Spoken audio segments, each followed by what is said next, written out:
менің ойымша, сіз қайда кеттіңіз? Иә. Біз үлкен тесік жасадық. Тоған тұрғындарының жолы болды.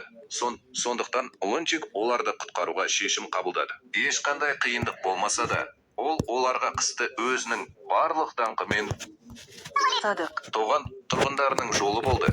Сондықтан Лунтик оларды Мота апай, менің ойымша, сіз қайда кеттіңіз? Иә. Біз үлкен тесік жасадық. Тоған тұрғындарының жолы болды. Сондықтан оларды құтқаруға апай, менің ойымша, сіз қайда кеттіңіз? Иә.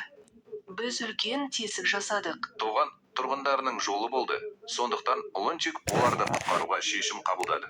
Ешқандай қиындық болмаса да, ол оларға қысты өзінің барлық даңқымен Тоған тұрғындарының жолы болды. Сәлеметсіз бе, Мота апай, менің ойымша, сіз қайда кеттіңіз? Иә. Біз үлкен тесік жасадық. Тоған тұрғындарының жолы болды. Сондықтан Лунтик